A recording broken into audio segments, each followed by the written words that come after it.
வணக்கம். மாண்புமிகு தமிழ்நாடு முதலமைச்சர் அவர்கள் இன்றைக்கு தமிழக சட்டப்பேரவையில் விதி 110 கீழ் ஒரு அரசினர் தீர்மானத்தை கொண்டு வந்திருக்கிறார்.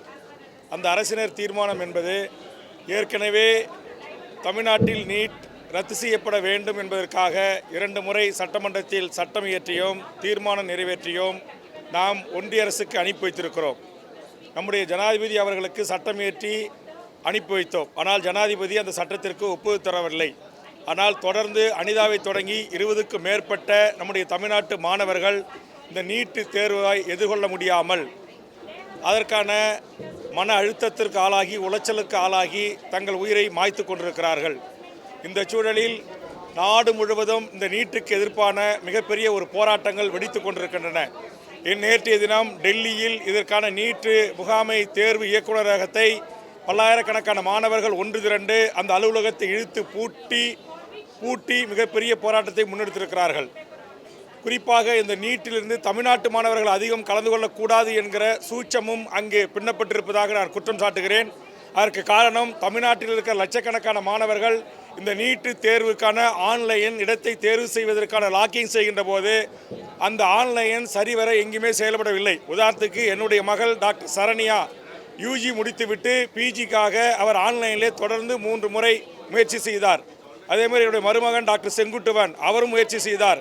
என்னுடைய மகன்கள் அனைவரும் 5 பேர் மொத்தம் எனது உறவுகள் சேர்ந்து அது நீட்டுக்கான ஆன்லைனிலே முயற்சி செய்த போது கிடைக்கவில்லை.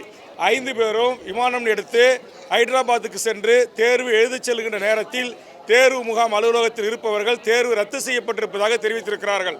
நள்ளிரவு ரத்து செய்யப்பட்டால் எப்படி மாணவர்களுக்கு செய்தி போவோம்? ஆக தமிழ்நாட்டிலிருந்தும் இந்தியாவிலிருந்தும் பல லட்சக்கணக்கான மாணவர்கள் தேர்வை எழுதுவதற்காக இந்த முகாம்களை நோக்கி அந்த சென்டர்களை நோக்கி விமானங்களில் தொடர் வண்டிகளில் பேருந்துகளிலே அதுவும் ஒரு 12ஆம் வகுப்பு படித்த ஒரு 16 வயது நிரம்பிய ஒரு இளம்பெண் இந்த தேர்வை எழுதப் போகின்ற போது இது போல சங்கடங்கள், அதேமாதிரி பிஜி எழுத போகின்ற போதும் சங்கடங்கள். ஒவ்வொரு மாணவனுக்கும் ஒரு தாயோ அல்லது தந்தையோ உடனிருந்து அழைத்துச் செல்ல வேண்டிய நிலைமை. மொழி தெரியாத வேறு மாநிலத்துக்கு சென்று அந்த இடத்தை தேர்வு செய்வதிலே இருக்கிற மிகப்பெரிய கடமை, மிகப்பெரிய கஷ்டம் இருக்கிறது. எப்படி எங்கே தங்குவார்கள், இடத்தை எப்படி கண்டுபிடிப்பார்கள், மொழி பிரச்சனைகள் இருக்கிறது.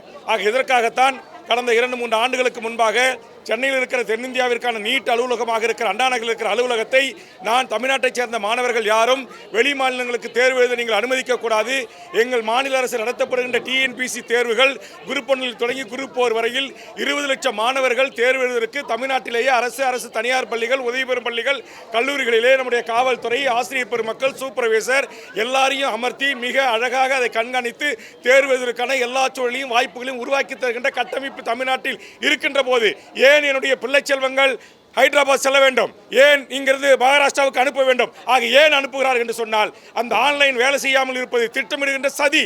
அப்படி அப்ளை பண்ணி மாணவர்கள் யாரும் அதிகமாக வேறு மாநிலத்துக்கு சென்று தேர்வு எழுதாத இடங்களை வட மாநிலத்துவரை கொண்டு வந்து நிரப்புவதற்கான ஒரு சதி, ஒரு சூழ்ச்சி வலை பின்னப்பட்டிருக்கிறது. இதை தொடர்ச்சியாக நீட் வந்ததிலிருந்தே நான் சொல்லிக்கிட்டு இருந்தேன், யாரும் கேட்கல. இன்னைக்கு சென்னை ஸ்டாலினில் இருக்கிற மருத்துவக் கல்லூரியில் இருக்கிற சூப்பர் ஸ்பெஷாலிட்டி மருத்துவருக்கான 16 இடங்களிலே 14 இடங்களை வேறு மாநிலத்தவர்கள் படிக்கிறார்கள். கீழ்ப்பாக்கத்தில் இருக்கிற மருத்துவக் கல்லூரியில் இருக்கிற 14 இடங்களில் ஒரு சீட்டு படிப்பதற்கு நம்முடைய தமிழ்நாடு அரசு செலவு செய்கிற தொகை 1 கோடியிலிருந்து 7 கோடி ரூபாய். நான் சொல்றது எம்டி ரேடியாலஜிக்கு மேலே இருக்கிற சூப்பர் ஸ்பெஷாலிட்டி மருத்துவம் படிப்பு இருக்கு.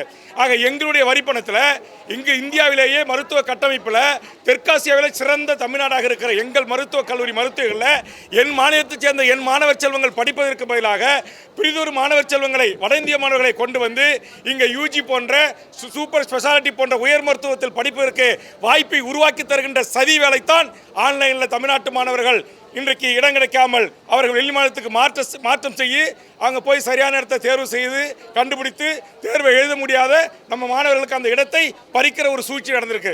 அதனால தான் இன்றைக்கி மாண்புமிகு முதலமைச்சர்கிட்ட சொல்கிறேன், இந்த சூழ்ச்சி தடுத்து நிறுத்தப்பட வேண்டும். வெறுமனே நம்ம சட்டம் கட்டி அனுப்புறதும், ஜனாதிபதி தூக்கி குப்பையில் போடுறதும், வெறுமனே தீர்மானம் நிறைவேற்றி அனுப்புறதும், அதை ஒன்றிய அரசு கண்டுக்காமல் இருக்கிறதும் ஏற்புடையதல்ல. அதனால் மாண்புமிகு முதலமைச்சர் அவர்களை ஊடக பத்திரிகையாளர்கள் சார்பாக கேட்கிறேன், இன்னைக்கு மைனாரிட்டி அரசு தான் ஒன்றிய பாரதிய ஜனதா அரசு. எந்த ஒரு சட்டங்களை ஏற்றினாலும் மக்களவையில் மாநிலங்களில் 2/3 மெஜாரிட்டி வேணும். அந்த 2/3 மெஜாரிட்டி இந்தியா கூட்டணியை 40 இடங்களிலும் தமிழ்நாடு புதுச்சேரியில் வென்றிருக்கிற மாண்புமிகு முதலமைச்சர் அவர்கள் இனி ஒன்றிய அரசு நிறைவேற்றுகிற மாநிலங்களவை மக்களவை எந்த சட்டத்திற்கும் நீங்கள் ஆதரவு தெரிவிக்கக்கூடாது. கடந்த காலங்களில் வெளிநடப்பு செஞ்சிருக்காங்க, நடுநிலை வகிச்சிருக்காங்க. அந்த மாதிரியான நிலைப்பாடே நம்முடைய தமிழக முதலமைச்சர் எடுக்கக்கூடாது. ஒன்றிய அரசுக்கு உரிய பயங்கரமான ஒரு அழுத்தத்தை தந்து நம்முடைய ஒட்டுமொத்த தமிழ்நாட்டின் கோரிக்கையாக இருக்கிற இந்த நம்முடைய மாணவர்களை அனிதா உள்ளிட்ட 20 உயிர்களை பழிவாங்கிய இந்த நீட்டு தேர்வு ரத்து செய்யப்படுகின்ற வரையில் இந்திய நாடாளுமன்றத்தை திராவிட முன்னேற்ற கழகம் தலைமையேற்று முடக்க வேண்டும். எந்த சட்ட மசோதாவுக்கு அனுமதி தரக்கூடாது, ஓட்டெடுப்பில் கலந்து கொள்ளக்கூடாது என்கிற ஒரு நிர்பந்தத்தை ஏற்படுத்த வேண்டும். இந்தியா கூட்டணி தலைவர் எதிர்க்கட்சித் தலைவர் ராகுல் அவர்களை சந்தித்து இதற்கான தொடர் போராட்டங்களை மாண்புமிகு முதலமைச்சராகி நீங்கள் எடுக்க வேண்டும் என்று சட்டமன்றத்தில் என்னுடைய கருத்தை பதிவு செய்திருக்கிறேன். அதனால் மாண்புமிகு முதலமைச்சர் அவர்கள் இந்த அரசியல் தீர்மானத்தை நிறைவேற்றியிருக்கிறார். அதை வரவேற்கிறேன், பாராட்டுகிறேன், நன்றி சொல்கிறேன். இனி எங்கள் அனிதாக்கள் இந்த மண்ணில் சாகக்கூடாது.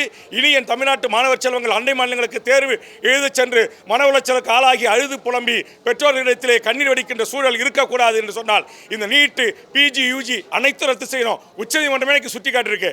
நீட்டு, நெட் எல்லாத்திலுமே இன்னைக்கு லஞ்சம், லாவண்யம், ஊழல். ஒரு கொஸ்டின் பேப்பர் 50 லட்சம் ரூபாயிலிருந்து 1 கோடி ரூபாய்க்கு விற்பனை செய்யப்பட்டு கண்டுபிடிக்கப்பட்டிருக்கிறது. இதை விசாரித்த டிஜிபி ஒருவர் ஆம் குற்றம் நடந்திருக்கிறது உண்மை என்று இருக்கிறார்கள். 600க்கும் மேற்பட்ட மாணவர்களுடைய அந்த கொஸ்டின் அவுட் என்று சொல்லக்கூடிய அளவிலே வாங்கி தேர்வை எழுதியவர்களுடைய தேர்வு ரத்து செய்யப்பட்டிருக்கிறது. ஆக மிகப்பெரிய ஒரு மோசடி. பல பன்னாட்டு பணக்கார பெரும் கார்ப்பரேட் நிறுவனங்கள் ஆண்டு ஒன்றுக்கு கிட்டத்தட்ட 1.5 லட்சம் கோடி இந்த நீட்டு தேர்வின் மாணவர்களிலிருந்து பணத்தை புடுங்கி டேர்ன் ஓவர் செய்கிறார்கள். அவர்களுக்கு ஆதரவாக ஒன்றிய அரசின் மனிதவள மேம்பாட்டுத்துறை செயலகம் செயல்படுகிறது. அதனால் ஒன்றிய பிரதமரை இதற்கு அடிபணி வைக்கின்ற வரையில் திராவிட முன்னேற்ற கழக தலைமையிலான இந்த மகத்தான வெற்றி கூட்டணி இந்த நீட்டை தேர்வை ரத்து செய்கின்ற வகையில் தன்னுடைய சட்ட போராட்டங்களையும் நாடாளுமன்றத்தை முடக்கின்ற முயற்சியும் மேற்கொள்ள வேண்டும் என்கிற என்னுடைய கருத்தை ஊடக பத்திரிகை நண்பர்களின் ஊடாக மாண்புமிகு முதலமைச்சருக்கு நான் முன்வைக்கிறேன். நன்றி, வணக்கம்.